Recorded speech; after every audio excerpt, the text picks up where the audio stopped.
ఇష్టపడి అందరినీ ఇష్టం.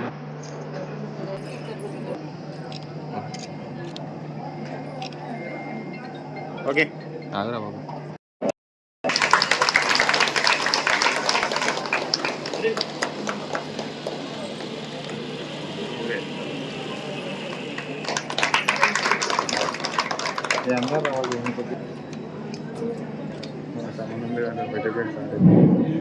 మనకు సంబంధం లేదు, వాళ్ళకి మనకు సంబంధం లేదు.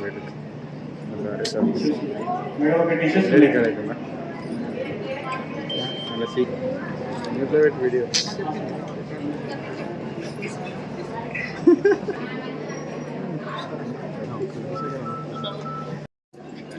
సరే సార్.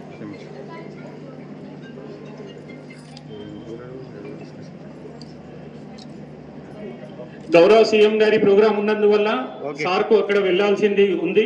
అందుకొరకే ఇట్టి ప్రోగ్రామ్ ను సారు ప్రతిరోజు 30 లక్షల మంది మహిళలు రాష్ట్ర వ్యాప్తంగా 30 లక్షల మంది ఆర్టీసీ బస్సులలో ఉచితంగా ప్రయాణం చేస్తున్న విషయాన్ని కూడా ఈ సందర్భంగా గుర్తు చేస్తా ఉన్నాం. దాదాపు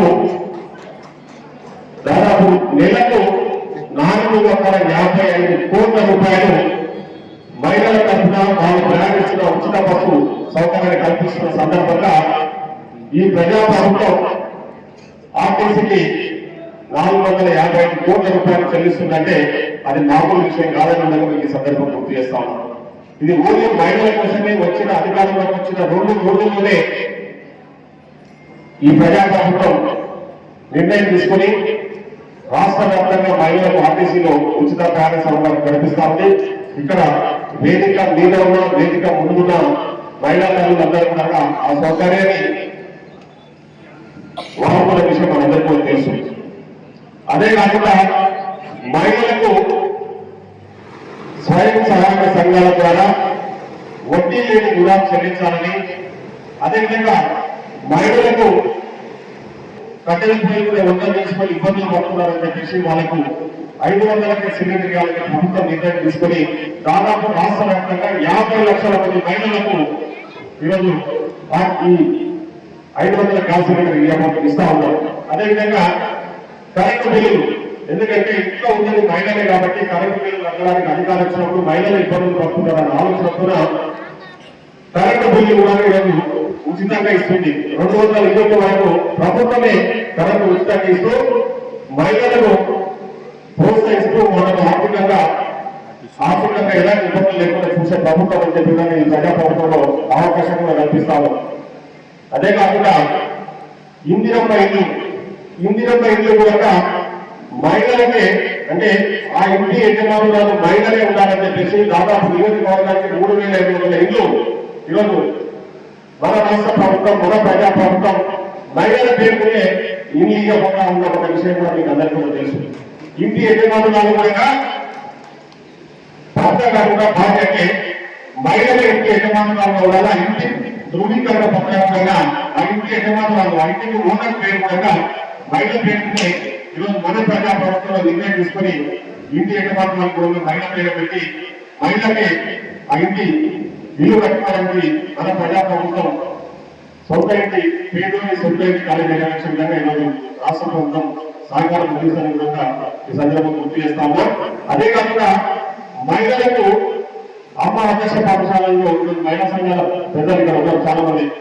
మహిళలకు అమ్మ ఆదర్శ పాఠశాలలో ఆ కన్స్ట్రక్షన్ కూడా వాళ్ళని భాగస్వామ్యం చేసినాం.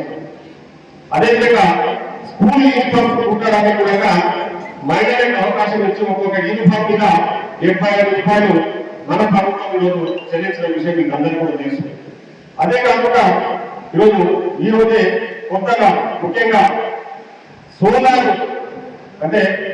పవర్ ప్లాంట్స్ కూడా మహిళలు నడిపించుకోవాలని చెప్పేసి మహిళా సంఘాలకు ప్రతి మండల హెడ్క్వార్టర్లో ప్రతి మండలం ఒక రెండు యూనిట్స్ తొందరలో ప్రారంభించబోతున్నా ఆ ల్యాండ్ ఐడెంటిఫై చేసి ఆ సోలార్ కూడా మహిళా సంఘాలకు అప్పచెప్పి వాళ్ళే ఆ సోలార్ యూనిట్స్ నడపాలి, దానికి వచ్చిన ఆదాయం కూడా వాళ్ళకే చెందాలని ఈరోజు ప్రజాప్రభుత్వంలో గొప్ప నిర్ణయం తీసుకోవడం జరిగింది. అదే కాకుండా మహిళలు తయారు చేసిన వస్తువులు వాళ్ళే స్వతహాగా ఈ ఆర్టీసీ బస్సులలో పోయి హైదరాబాద్ పోయి అక్కడ స్టాల్స్ ఏర్పాటు చేయడం జరిగింది. శిల్పారామం దగ్గర 3.5 ఎకరాలు కేటాయించి అక్కడ స్టాల్స్ నిర్మాణం చేపట్టబోతా ఆ స్టాల్స్ లో మహిళలు తయారు చేసుకున్న వస్తువులు, వాళ్ళు స్వయం సహాయక సంఘాల ద్వారా తయారు చేసుకున్న వస్తువులను వాళ్ళే పోయి అక్కడ మార్కెట్ చేసుకుని వాళ్ళే సేల్ చేసుకునే విధంగా ఈరోజు ఈ ప్రజాప్రభుత్వం ఒక గొప్ప అవకాశాన్ని కల్పించిందని కూడా ఈ సందర్భంగా తెలియజేస్తాము. అదే కూడా ఇందిరా మహిళా శక్తి క్యాంటీన్ మీకు తెలుసు, గతంలో మనం కొన్ని మహిళా సంఘాలు కాంగ్రెస్ పార్టీ అధికారంలో ఉన్నప్పుడు ఆ మహిళా శక్తి క్యాంటీన్ నడిపించే విషయం ఇప్పుడు మళ్ళా ఇందిరా మహిళా శక్తి క్యాంటీన్లలో మహిళలకు అప్పచెప్పి వాళ్ళే ఆ క్యాంటీన్స్ ఓనర్స్ వాళ్ళే నడపాలని చెప్పేసి కూడా ఈరోజు నిర్ణయం తీసుకోవడం జరిగింది. అట్లా మన గౌరవ ముఖ్యమంత్రి గారు ఈరోజు కొత్త స్కీమ్ కూడా ప్లాన్ చేస్తున్న విషయం మీకు అందరికీ తెలుసు కదా. మహిళలందరికీ ఆర్టీసీ బస్సులు, మండలానికి ఒక ఆర్టీసీ బస్సులు ప్రభుత్వమే సెక్యూరిటీ ఉండి లోన్ ఇప్పించి దాదాపు 35 లక్షల రూపాయలు మీ తరఫున లోన్ తీసుకొని ఒక ఆర్టీసీ బస్సు కొని ఆర్టీసీ బస్సులు మళ్ళీ ఆర్టీసీకి మీ తరఫున కిరాయికి పెట్టించి